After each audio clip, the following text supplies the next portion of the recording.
Welcome all. Episode 2. Was this the best World Cup ever? I don't know. But we're also going to talk about and look forward to 2026 as well. What to look for those of you who don't watch football every single day like we do. So, Targo, what are you drinking today? I am drinking the beautiful Dos Equis. Beautiful. As you know, one of our favorites. The go-to. Me today, I had a rough day, so I'm drinking the tears of Tottenham fans. Welcome to Brews and Banter. Let's get to it. Also, shout out to our socials. Find us on every social media platform. Brews and Banter FC Pod. All one word. Feel free to follow, share, subscribe, or comment. Let us know how we're doing. And of course, always 5 stars on Spotify, and give us a listen on Spotify, Amazon, all those places. All your favorite podcasting platforms. Yep. So let's get to it, Targo. What we got today? Best World Cup ever. I mean, 2002 was one for the books, man. It was great. Qatar did I think, fantastic job hosting. Yes. This was World Cup, had the most goals out of any World Cup. Can't be mad about having goals. I know that's what everyone's always looking forward to. Yeah, especially us pesky Americans. Yeah, that's true. So it was also one for the books because Qatar, first host nation to lose their opening match. And they looked bad. They did. I mean, yes. I know some people might have thought back in 2010, South Africa didn't stand a chance for winning their opening match, but they pulled it out. They did. But this had a great World Cup, man. It was a great World Cup. Day 3, Saudi Arabia beats Argentina. Big upset. Day 4, Japan beats Germany. And then you have Morocco, first African team to make it to the semifinal. They weren't in the easiest group with Belgium, Canada, and Croatia. I know I didn't have Morocco getting out of that group. I don't know about you. I didn't either. I got 93% on my bracket, and they were the upset that ruined the whole thing. So, but, group of death, looking back at it. Potentially, yeah. Yeah. And then obviously we had some final last day of the group stage upsets. Brazil losing to Cameroon, Portugal lose to South Korea, Japan beat Spain, Tunisia beat France. So it had lots of good upsets. Of course you see France, Brazil, they start their secondary squad, so to speak, but still you want to win that game. You like that momentum going into the knockout rounds.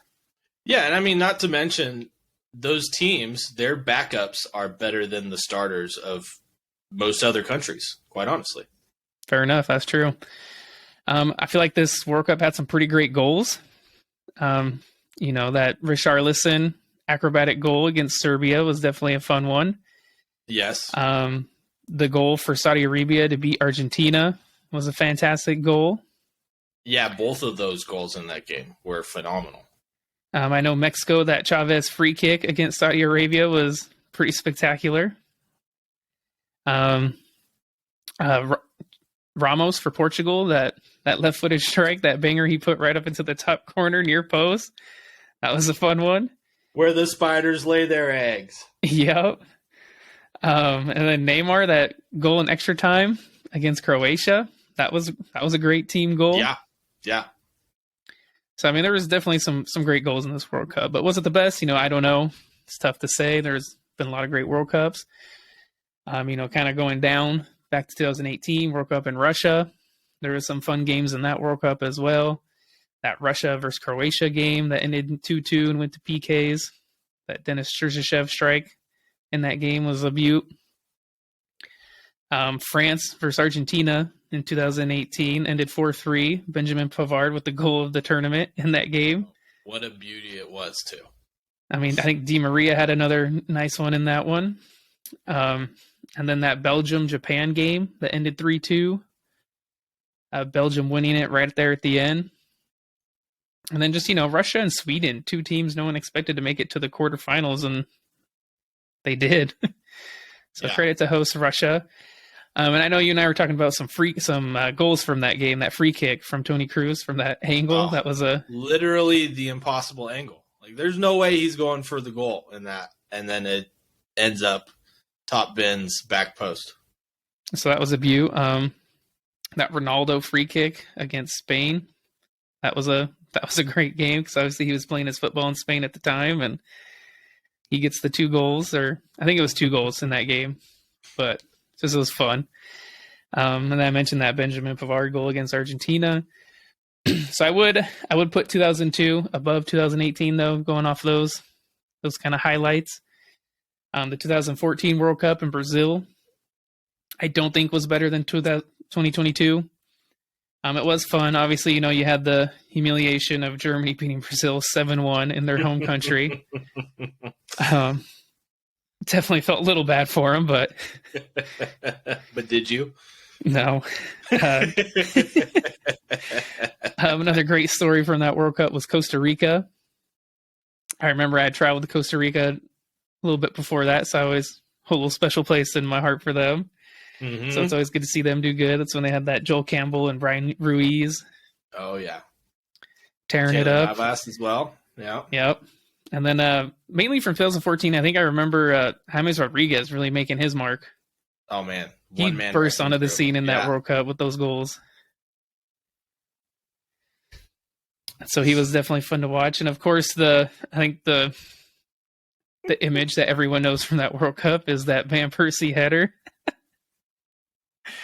Yeah, the memes that came from that one. Yeah. What a beautiful goal, though. It was a great goal. I don't think I've ever seen a goal like that.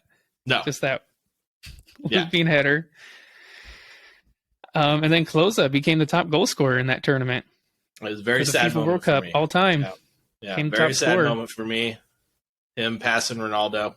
It was a little sad. I know we're Ronaldo fans. Yeah, I was praying it wouldn't happen, but credit to Klose at ripe age of 126. Yeah. And then obviously, the final, Götze getting the goal in extra time.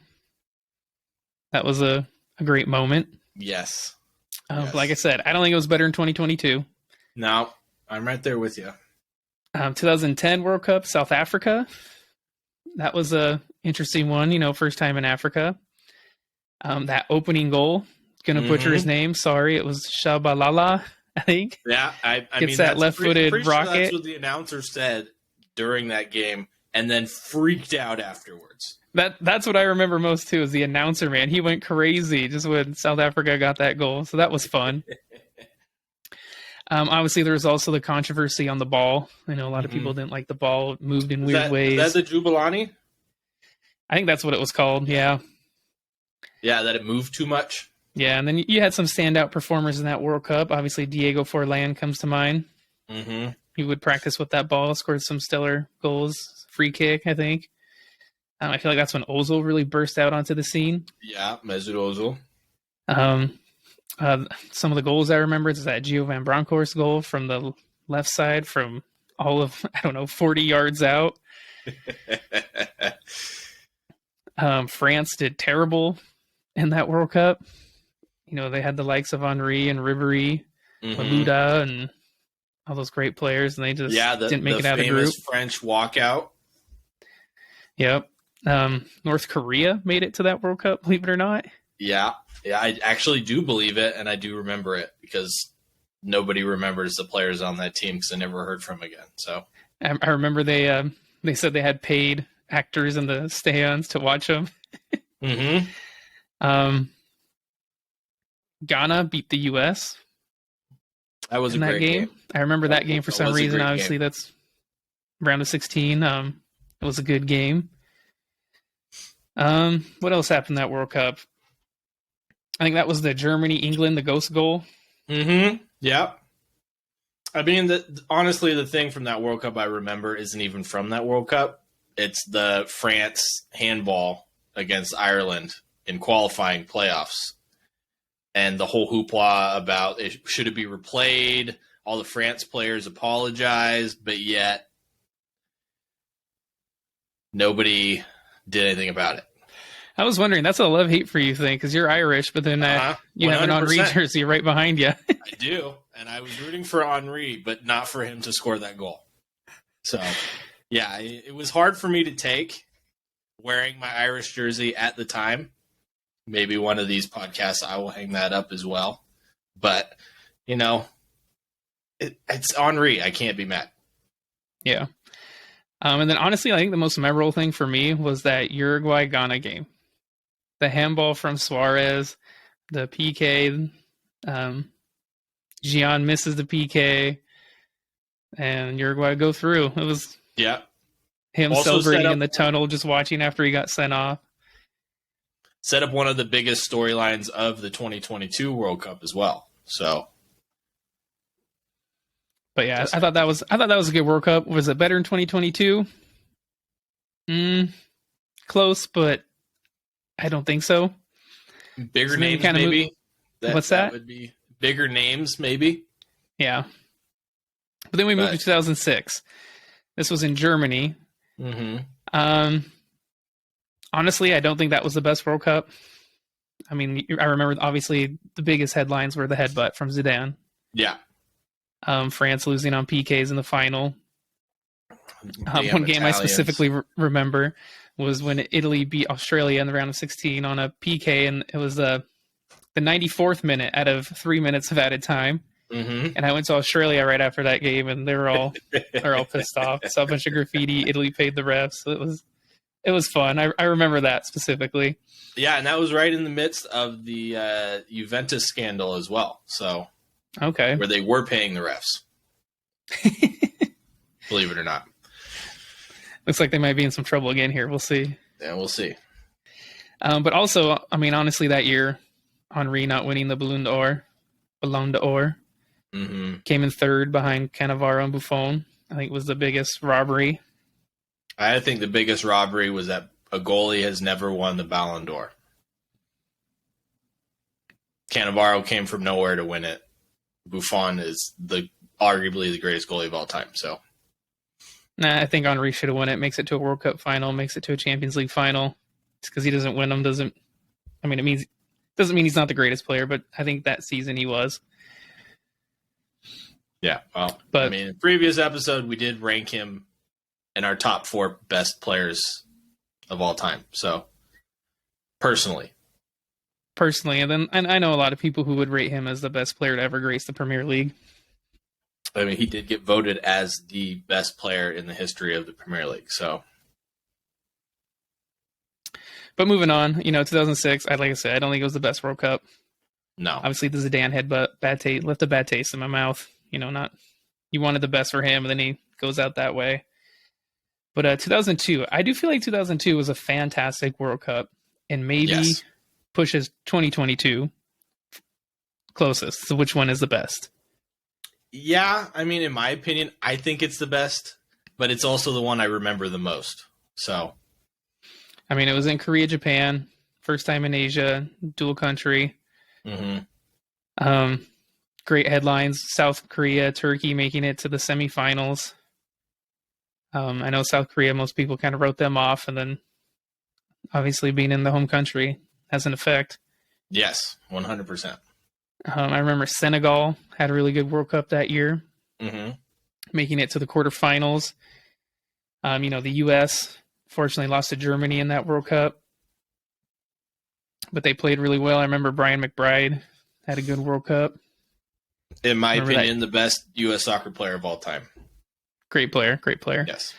Also in that World Cup, France doing terrible again after coming out the win in '98, not making out of the group. Obviously, he had some of the storylines. Oliver Kahn, the brick wall that he was, stopping everything for Germany. And then Ronaldo coming off that loss from '98, banging in goals with him, Rivaldo and Ronaldinho. They were so fun to watch. So fun. I remember that Ronaldinho goal versus England, that free kick, caught David Seaman cheating. Yeah. So, I mean, I feel like that one had some great goals. Obviously had some great players in it. some legends. 100%. And I mean, it's arguably the greatest Brazilian national team all around of all time. I would say it is 100%. Yeah. I mean, we have Rivaldo, Ronaldo, and Ronaldinho, and he had the 3 R's, man. And he had Cafu, Roberto Carlos, Gilberto Silva. It was a great team. Dida is the goalie. I don't think he was the goalie then. I think it was Marcos was the goalie for that tournament. Okay. The only reason I know that is I have a little DVD, 2002 World Cup, all the goals. So that's why it also might be, I remember it the best as well. Yeah. Why I would probably rate it highly. So. And then, we started watching in 98. Don't remember a whole lot, being, a whopping 9 years old. Mm-hmm. But I just remember watching Ronaldo Zidane. Ronaldo made me fall in love with the game, watching it even more. And then I remember watching it with my dad, and Yugoslavia was a country then. And we would go out in the backyard and play, but I remember watching Yugoslavia, and I was just thinking man, imagine if they were still a country, the players they would have, the talent. Oh my God. Insane. I mean, for some of the people who don't know, former Yugoslavia would consist of Croatia, Bosnia and Herzegovina, Montenegro, North Macedonia, Serbia, and Slovenia. So that would be a great team. 3 of those? Am I wrong? 2 or 3 of those were in the World Cup this year? 2 of them, Serbia and Croatia. Yeah. So, pretty darn good, I would say. I would. So I don't know. I maybe give it to 2002, but 2022 did not disappoint. No. I don't think I can pick one, but they were both great. Yeah, I mean, I agree. They did a poll in, I think it was FIFA did a poll. I think it was in England, wasn't it, or London or somewhere? Yeah, it was. Oh, yeah, it was BBC.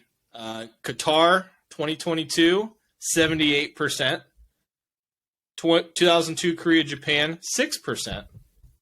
Brazil 2014, 5%. Russia 2018 and Germany 2006, 4%. And South Africa 2010 with 3% was the top 5s just from this century, aka since 2000. All right, so not a bad list. I think the only one I would change would maybe be Germany and South Africa. Yeah, I would agree. And I mean, notable World Cups besides 98, you got 94 and 86. I mean, 86, Maradona. That one's just memorable for him. But you had so many great players in that World Cup as well. But, you got president of FIFA, Infantino. I probably butchered that, but he said it was the best World Cup ever that he's ever seen. So, I mean, that's some pretty big shoes telling you this is the best World Cup ever. So, call him biased. But speaking of the best World Cup ever, Qatar is hosts. How do we think they did? I thought they did a pretty good job. I mean, I thought the fans came out in droves. It was fun. I mean, obviously you could tell for certain countries they might not have been as loud, but I mean, for some others, they were fun. I mean, Mexico, Argentina, I remember they had some great crowds. You could definitely tell with some of the European countries, they're almost waiting for something good to happen before they started cheering. Versus the South American countries were just happy to be there and were loud the entire time. The whole time. African nations had a great showing, which was fantastic to see. Even Asian teams. I mean, the headlines were about the Japanese fans cleaning up after themselves and everybody else, which is classy, in my opinion. But this World Cup, was given under controversial circumstances. Stadiums Smallest were built nation under to ever get a World Cup. Stadiums were built under some controversial circumstances. Yeah. Wouldn't it be great?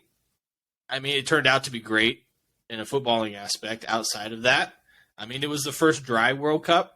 The first World Cup, England fans, not a single one got arrested. Good for them. Not a single fight happened the entire World Cup, as far as I could see from any news broadcast. I wasn't there, clearly. But I would say that's a roaring success. First Winter World Cup. I think that in itself raised the level of everything. Just because players aren't coming off 70, 80 game seasons. They're exhausted. Now they're in the prime of the season, right in the dead center. So I'd agree with you on that point, is that, yeah, the players obviously being in the beginnings of their season, I think it does keep them fresher versus coming at the end of the season. Obviously there are some notable absentees from this World Cup, big name players. Mm-hmm. Lots. Are those players available if it's in the summer? Maybe, who knows? Players get injured all the time. It's tough to say. But yeah, it's great for watching the World Cup, but I hate it as a club fan. Oh, 100%. Like, I was then you're worried. Look at us as Arsenal fans. Jesus is out. Yeah. Till God knows when. So it's looking like February. So that hurts as a club fan, but I think from the World Cup point of view, it was great for that. Because I think the players, you're right, the level was higher. It kind of might even speak for itself. This was the World Cup with the most goals. Yeah, I would agree. And honestly, some of the best goalkeeping I've seen in a World Cup ever as well. There were some great goalkeepers in this tournament. Yeah. You're not wrong there. So, and then, we got, as Americans, blessed with Fox's coverage of the World Cup. As some of you know, Fox covers the NFL quite extensively. They college football. An all-American cast of former U.S. World Cup players. We had, Stu Holden, Clint Dempsey, Maurice Adu, Alexi Lawless. Yeah, there was Rob Stone girl never in there played too for the U.S. national team, I don't think. Oh, yeah, and Landon Donovan. Almost forgot. There was that female athlete as well. Yeah, and then, Chad Ochocinco going to every game, being considered Mr. World Cup. Where did that come from? The comparisons of players to LeBron James and tight ends and pick and rolls. This is the world's game. You don't need to compare it to a different sport to get an American to like it. Yeah, I know for me, watching Stu Holden was just the hardest thing. I would have to mute it. He would be calling players by the wrong name. Mm-hmm. I can understand doing it once, but he did it repeatedly. The same player. He's like, "Oh, that's so and so." I'm like, no, that's not him. Yeah, but and then you had Mr. Monotone, Landon Donovan. They didn't even let Clint Dempsey go to a single game to be a play-by-play commentator. Honestly, Clint Dempsey looked like that guy was on something. Yeah, he was stoned the whole time. That's who Clint Dempsey is, though. It's legal in the state of Washington. Former Seattle Sounder, for those of you who didn't know. Yes. And considered a Sounder great at this point. But we all know him from his days at Fulham, mostly. And then, you got the Mr. Loud and exciting for no reason, Alexi Lawless, who us Sounders fans can't stand. No. So, yeah. The Fox has probably the worst coverage of a World Cup I've ever seen, from probably one of the best World Cups I've ever seen. Honestly, I found myself watching it on Peacock in the Univision in Spanish. Which, I don't blame you. And they had some good players on there. They had Diego Forlan. He was one of the commentators. Nice. Yeah, I didn't watch a single second, but so yeah, it was definitely rough being a American soccer fan trying to watch the World Cup. Like you said, you expect a game to be on, and nope, they have college football or the NFL. Yeah, and they have literally the best, in my opinion, best broadcast team over there on NBC that I've ever seen. They're fantastic. Yeah. So, anyways, speaking of disappointments, let's get into our biggest disappointments of the World Cup, and why was it Belgium? Obviously Belgium. I know you're going to harp on them, Romelu Lukaku. But there was a few teams that were just not very good. Yeah. Honestly, what team really disappointed me was Denmark. Yep. A lot of people thought Denmark would be a dark horse and do well. They finished in the group with 1 point. Yeah. And with France, arguably Tunisia wasn't a hard one. Tunisia and Australia. Yeah. You'd expect Denmark to get a result against Tunisia. I think they got a draw. That's their 1 point. And then they lost to Australia. And credit to the Australians, man. They They beat them. Mm-hmm. Yeah, I also had Germany on here as well. Yeah, I have Germany on my list too. That opening loss to Japan. That enthralling game against Spain. I thought that was a great game against Spain. But again, couldn't make it out of the World Cup. I mean, the only highlight for Germany would be Jamal Musiala. Mm-hmm. And we'll talk more about him later. Yeah. That's for sure. Honestly, another disappointment would be Spain and Brazil. I feel like they got knocked out too early. Spain gets knocked out to Morocco in the round of 16. Yeah. Brazil, obviously, they lost on PKs in the quarterfinals to Croatia. Yeah. I mean, beginning of the World Cup, they were easily betting odds favorite, like by a long shot. And arguably the strongest team as well. So. Yeah, they should have been at minimum semifinal appearance. And honestly, I think the same for Spain. Yeah. Yeah, I agree. But, all credit to Morocco. I mean, yeah, surprise of the tournament, obviously. Yeah. But yeah, Belgium, like you said, terrible. They scored 1 goal. I also think Canada, for getting to the World Cup, is great for them. But the squad they have, I feel like they should have done better. I agree. They finished with 0 points and only 2 goals scored. And one of those was an own goal, if I'm not mistaken. So that I feel like that was a disappointment. And then honestly, a team I thought would do pretty well, make it out of their group, trouble some of these bigger teams, would be Uruguay. Yeah, I can see that. I mean, Darwin Nunez, Federico Valverde. I mean, you got an Jimenez as a defender. They have good players. And they didn't make it out of their group with Portugal, South Korea, and Ghana. Mm-hmm. So credit to South Korea, though. They came back in the end, beat Portugal, and made it out of the group. And that was one heck of a game as well. So how about most disappointing players? I mean, obviously that whole Belgium squad. Eden Hazard, Kevin De Bruyne, Romelu Lukaku. Mm-hmm. I mean, you hate to have when your teammates come out and say you guys are too old to do anything to win this tournament. And then for it to be backed up literally the next day. Yeah. Yeah. Again, the Danish team with those players they have. But I saw a funny comment. It was about Niklas Sule. Rafael van der Vaart labeled him the German Harry Maguire. Yeah, that's pretty accurate. I mean, he's, 3 or 4 inches taller and probably weighs a stone more, but he's just as slow and looks just as much of an ogre. I remember when me and you went and watched a pregame when Arsenal played Bayern Munich and he was playing. He was terrible. Yeah. He was so bad. But, that's what you get when you have the likes of someone compared to Harry Maguire. So, but credit to Harry Maguire. I thought he had a great tournament. Yeah, I mean, he's under one of my surprise players of the tournament, but he always shows up for England. So, I have Lukaku is my disappointment of the tournament. I mean, the guy for Chelsea last season, beginning of the season, tearing it up after the amazing season he had at Inter Milan. Goes back to Inter Milan, kind of disappears a little bit off the map, but we all know how good of a striker he is. And he had 8 wide open chances, like no pressure, could have scored, should have scored.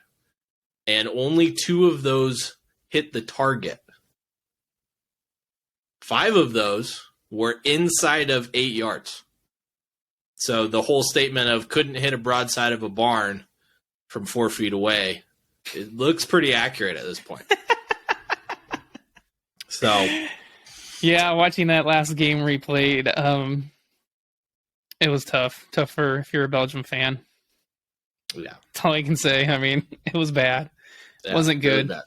But, so much for that golden generation that was supposed to win everything. I mean, they didn't make it to a single final. So, I think they came in 3rd. Yeah. But no Euro final, no. I didn't even do whatever the heck a Nations League final is. Still doesn't make sense to me. I've tried. And then no World Cup finals. I guess, one semifinal, but that's it. And that's when they were labeled the golden generation. So, what about surprises? I feel like there were surprises everywhere in this World Cup. Well, let me hear yours first. Team-wise, Morocco, obviously. First African team to make to the semifinals. I didn't have them getting out of the group, let alone the semifinals. Japan, big surprise to me as well. The fact they came out of that group. Yeah. I mean, you look at that group they were in. They beat Germany, and then they beat Spain. And, in that first half against Spain, it looked like a one-way traffic. But they turned it around in that second half and got a result. Yeah. Yeah, and credit to their coach for changing tactics at halftime every single game they played and won most of them. So good credit to him. But yeah, Morocco definitely is obviously the biggest surprise as a team. Players, you're going to have a few in this tournament, I feel like. Obviously, Amrabat. Mm-hmm. The goalkeeper for Morocco, Yassine Bounou. Mm-hmm. That other midfielder, Ouani. Yeah. Or Unahi. Unahi, sorry. Yeah. Unahi. I feel like those three really stood out for Morocco. Yeah. I also have Livakovic. For Croatia. I mean, Enzo Fernandez. Like I just said, World Cup of goalies as well as goals. I mean, we just named two of the surprise players in this entire World Cup as goalies. Yeah. I mean, and then, Szczesny had a fantastic tournament too, with all the saves he made against Argentina. Emi Martinez for Argentina goalkeeper, great in the penalty shootouts. Yeah, and I mean, arguably, we kind of expected that out of those two, though. The other guys, not so much. So, I mean, I knew Amrabat was coming up as like a tireless midfielder for Fiorentina in Italy, but I didn't know that tireless literally meant he would be everywhere all at once. Yeah. And then honestly, Gvardiol at age 20 doing what he's doing. I mean, I know he's already been rated as a very good player, but it's still impressive to see that on a World Cup stage at that age. Yeah, playing like he's 30. So, but yeah, those were my biggest surprises. There's too many to really hone in on one person, but there's everywhere. So, but speaking of surprises, what about, because this World Cup was pretty much the up-and-coming stars and Messi, right? Ronaldo didn't really play a big part. He got benched, and then that's a whole nother topic. But youngsters, man, all over the place, up-and-coming, some we'd never heard of, some that we already knew about. I mean, I got a list of probably 12 here that are all under the age of 23 that not surprised the crap out of me, but a lot of them came out of nowhere. I mean, McAllister, 23, plays for Brighton. I wouldn't say he came out of nowhere. Obviously, we see him play at Brighton, but I've never seen him play like that for Brighton. Yeah, on that stage as well. I mean, we knew Cody Gakpo was going to be really good. Would he be the only player to ever score in each group game in the history of the World Cup? I would never have told you that. Yeah. I mean, we knew Ashraf Hakimi was going to be really good. Did we know he was pretty much single-handedly going to create most of the goals for Morocco? No. Bukayo Saka, everybody knew he was going to be big, but how does he react to that European final? Being the last person to take a penalty for England, came out arguably the best player in the England squad. I mean, honestly, that England team has such great young talent right now. Mm-hmm. I mean, yeah, you mentioned Saka. You have Foden, Mason Mount, Rashford, Jude Bellingham. Declan Rice, Jude Bellingham. Yeah. They're not hurting for talent. No. And, even, discussion for another time. You look at Aaron Ramsdale, still young. Yeah. Reece James could be their future goalie. Who knows? Tchouaméni. I mean, even Amrabat is only 23 years old. Mbappe, obviously. Yeah, and you already said Enzo Fernandez, and then you got Alvarez for Argentina as well. Alvarez, and I'm wondering how that Goncalo Ramos Hopefully I didn't butcher his name too bad. Is For Portugal, is he that a forward. one-hit wonder because he scored 3 goals in one game and then disappeared for the next one? Or is he just that young, raw talent that is going to explode? You know, yeah, you never know. We'll see. But So, I mean, at this point, then it leads us to our team of the tournament.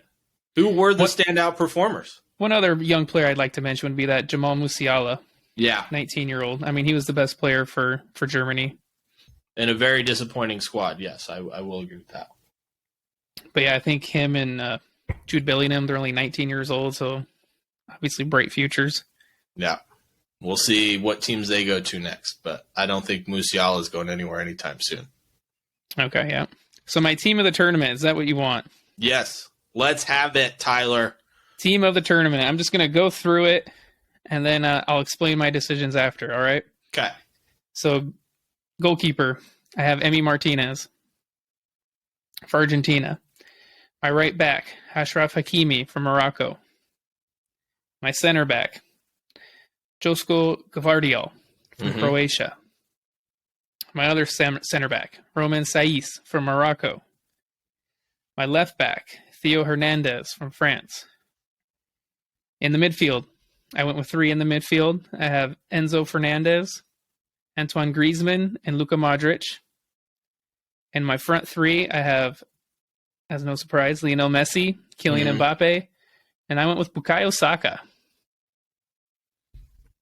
So that's my team of the tournament. Okay. I mean, it's hard to argue with that. It is, especially that midfield. I mean, there's a whole host of players you can put in that midfield. Amrabat,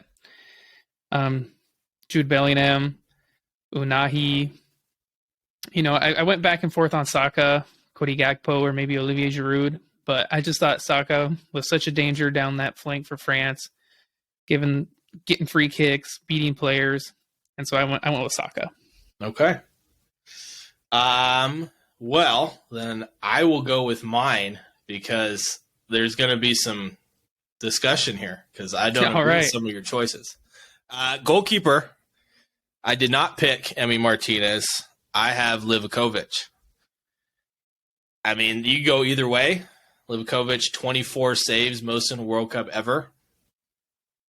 I just thought he was probably the main reason, besides Luka Modric, that Croatia made it as far, and Gvardiol. So, right back, I agreed. Actually, my whole defense is exactly the same as yours. I'll be really? honest. Yes. Hakimi, Gvardiol, Roman Saiz, and Theo Hernandez. But, you know, if Lucas Hernandez doesn't get hurt, maybe we're having a different discussion. So,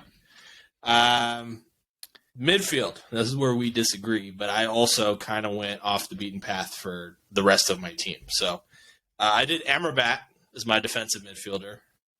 I also went with Luka Modric in my center midfield, and I went with Enzo Fernandez.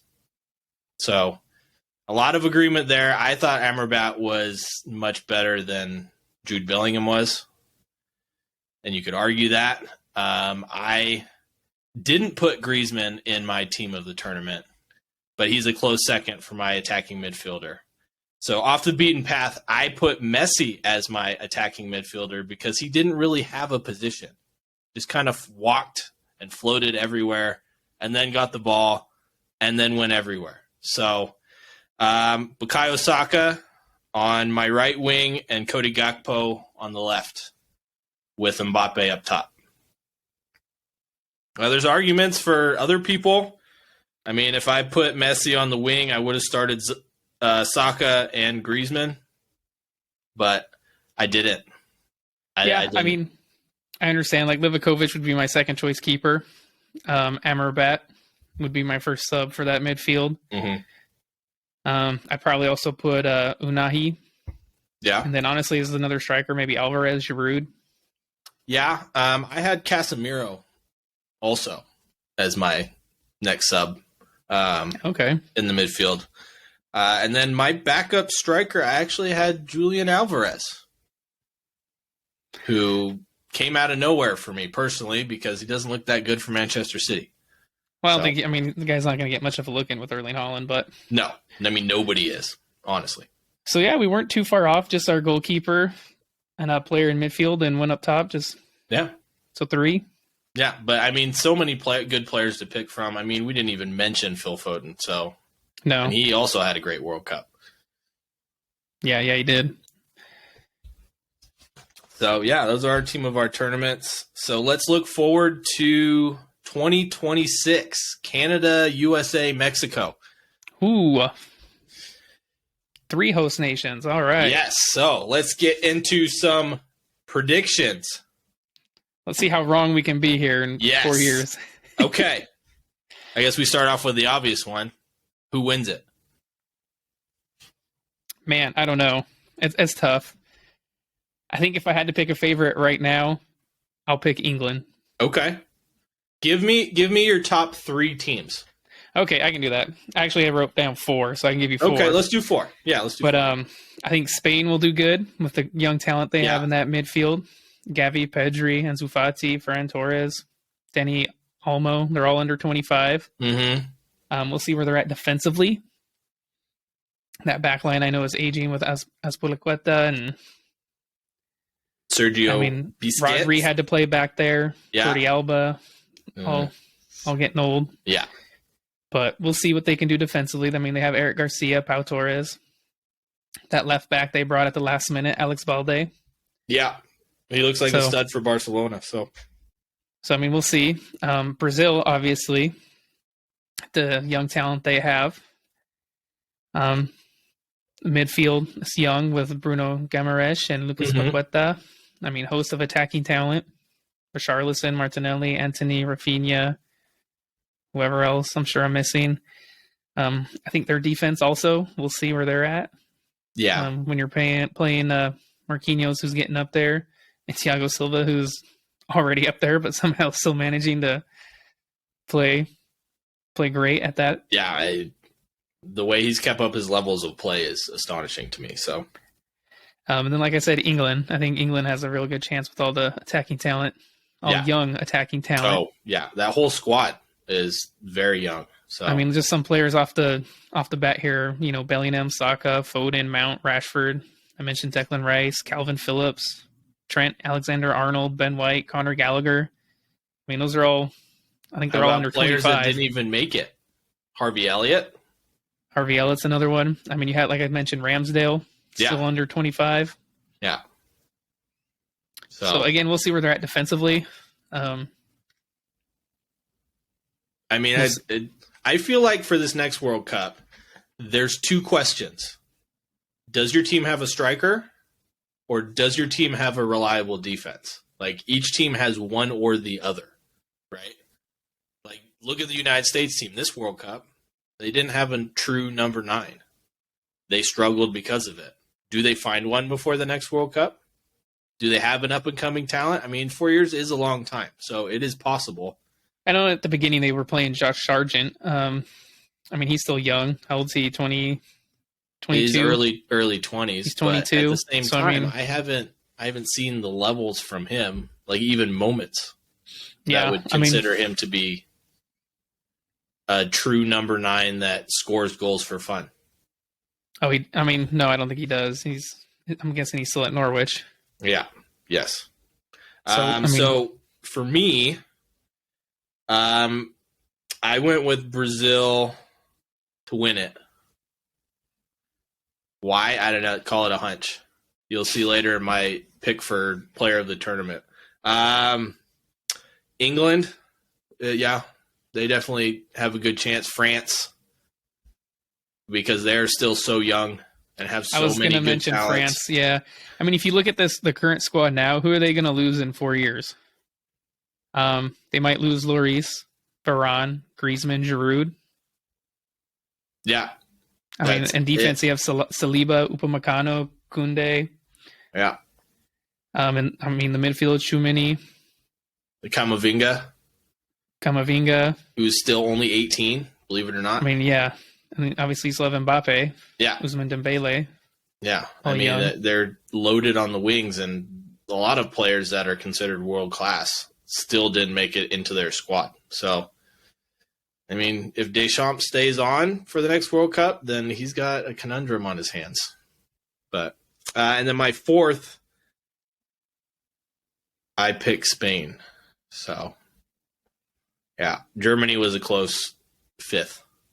I don't know about Germany. You know, obviously Jamal Musiala is looking great, but the rest of the squad, you know, I don't know. It just always seems every 4 years to come on with a new batch of great young talent. So we'll see. They're also on my dark horse list. So honestly, my dark horse list is the U.S. Yeah. I have U.S. and Germany if it's 36 teams. If it's 48, Norway is my dark horse. Odegaard and Holland connection. Yeah. I just don't think anyone can stop him. When you put the best players in the world on one team, then yes, maybe you can stop him. But when they're scattered, can you? He's a robot. So I don't know. We'll see. We'll see. They'll need a defense first. I mean, yes, he has Odegaard Phenom, but they'll need some reinforcements for sure. We'll see. We'll see. I mean, these are bold predictions that Lord knows if they're going to actually come to fruition or not. So, okay. So we went over our dark horses. So who's your player of the tournament way too early edition? Man, this is a tough one. Yeah. I went with Bellingham. Okay. Jude Bellingham for England. A solid pick. I went with the totally unbiased answer in Gabriel Martinelli. So, okay. Totally unbiased. I thought you were going to say Bukayo Saka. So. No. I picked Brazil to win it. So, Gabriel Martinelli, he's my pick. He's come up so fast and only gets better. Yeah, not a bad pick. I just think Bellingham, he's already bossing it in the midfield for England, and he's 19. I can only imagine what he's going to do at 22. Yeah. 22, 23. I don't know when his birthday is. So yeah. But, yeah, I mean, that kid's got a future ahead of him. Most importantly, seeing where he goes next, because that might have a great deal to do with how good he does for the next 4 years. So, okay. Storylines. Again, I think U.S. Yeah. The U.S. doing good. I think it's going to be like how they hosted it in 94. Yeah. I mean, you look at their kind of core group of players there, Brendan Aronson, Tyler Adams, Serginho Dest, Weston McKennie, Yunus Musa, Pulisic, Gio Reyna. Yeah, very young. Anthony Robinson, Timothy Weah, Matt Turner. Mm-hmm. All of them are under 25 except for Matt Turner. 25 and he's and a under. goalie, so he can play till he's 4 50. years. He'll be 32 and he'll be solid, right? Yeah. Okay. I did. I mean, I have like 5 here, but I'll pick my favorite one, and it's Is Football Coming Home? So my other ones is France actually the favorite? Are they? Would it be somebody else? I mean, they have to be with Mbappe on their team. Yeah, and that goes into my next one, which is, does Mbappe break the record? I don't think he will in this one. He might get close. Hope he doesn't, but I can see him definitely doing it with the talent around him. I know we mentioned how many goals he has. I can't remember. I think he was 4 12 behind and 14. Klose? He's 4 away from Klose. 4. So Yeah. he might tie it. He had 8 in this World Cup, so That's crazy. He had 8 goals. I know he had a hat trick in the final, and then I think there was another game he had a couple goals. And yeah. But still, I mean, the man can't stop scoring goals in World Cups. And make the prediction. Mbappe, new top goal scorer. I'm gonna. I think he'll break the record. Top goal scorer? No, I don't think so. But I think he will definitely be up there. I think he'll break Klose's record if I'm going to predict it now. And then my last one is the same as this one. Does Brazil live up to expectations? It's like that's every World Cup. Every World Cup, yes. I mean, to be Brazil, obviously your expectations are always high. I mean, anything less than a final appearance is disappointing for them. Great disappointment. I mean, honestly, I feel like that for them this World Cup. They should have been in that final, at minimum the semifinals. Minimum semifinals, yeah. Especially the route they had to go. It's not like they played anyone that was amazing. No. So, how about, I mean, we covered a lot of really good young players. How about players most people haven't heard of that are going to make an impact in the next World Cup? Oh, man, how do you even predict that? Haven't heard of them yet. I have 3 that most people haven't heard of. All right, who are your 3? Okay, I got Endrick, superstar who just signed with Real Madrid. Yep. He's 16 years old. I've watched some of his film. He's amazing. Does it live up to the level of Madrid? It's got a lot of growing up to do in a very short time. We'll see. I don't think it will. Not for Madrid. You know, I think it's similar to that Martin Odegaard situation when he got signed by Real Madrid. Yeah. He'll get loaned out, and then he'll eventually want to find a home, and you know whether that's Real Madrid or not, I don't know, but I don't think it will be. Real Madrid seems to want already molded and made superstars. Okay. On to the next one then. Yusuf Moukoko. 17 years old, Borussia Dortmund, already tearing it up for them since Haaland left. Yeah, I know Barcelona's looking at him. Chelsea's looking at him, but Chelsea looks at everybody, so. You know who I'll say people hear of him now, they know him now, but it's Yunus Musa for the U.S. Yeah. I mean, he's 19 right now, so he's still going to be young, 23. I think watch out for him. Unbiased opinion, but, you know, coming through the Arsenal youth system. One of the few Americans to do so.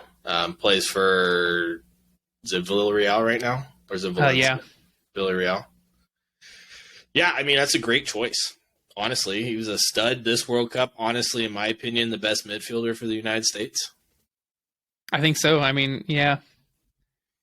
So, I mean, that's a great choice. I also had 2 more. I mean, one's barring Italy actually makes the World Cup. But this guy coming out of AC Milan, he's 14 years old. His name is Francisco Camarda. He has 405 goals in 89 games for the AC Milan youth system. Averages 5 goals a game and now plays for their under 23s, having the same average. Wow, that's impressive. I mean, at 14. Yeah. Bold prediction. Yeah. Bold prediction. And then another one to look out for. I don't know what nation he's going to play for, but we got young Ethan, was it Nwaneri for Arsenal? 15 years old. His under 23 footage, it's a one-man show on the field. So, I mean, it doesn't relate to first team, but he also came on for Arsenal. I don't think he's a one-hit wonder. I don't think they just brought him on to get him to sign. Is that the player who came on against Brentford? Yes, I agree. Yeah, I mean, he is. But, you know, he's a stud in the making if he gets nourished well enough. Yeah, it's tough to know with these youth players. I mean, obviously we've seen it a lot at Arsenal. You see these youth players that have all this promise, and then they kind of fade away into nothingness. You know, they make a couple first-team appearances and then disappear.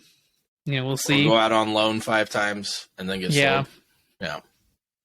But those are my bold predictions for the up-and-comers. Well, those are some bold predictions, man. I can't wait to see how it turns out in 4 years' time. Yeah, we'll be right here in 4 years' time to let you know. Yep, that's right. We'll be able to we got video and audio proof now. Yes, we do. All right. Well, did you have anything else on your agenda you'd like to chat about? I think that's it. I thought it was a great World Cup. I don't think it was the best ever. I'm still going with 2002. That is a wholly emotional-based answer for me. Well, I'll disagree with you then. I remember watching 2002, obviously a great World Cup, Ronaldo for Brazil.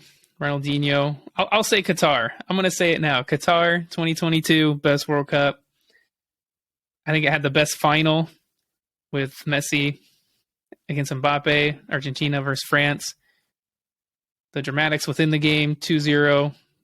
Argentina goes up, and then in the 80th minute, France bring it back.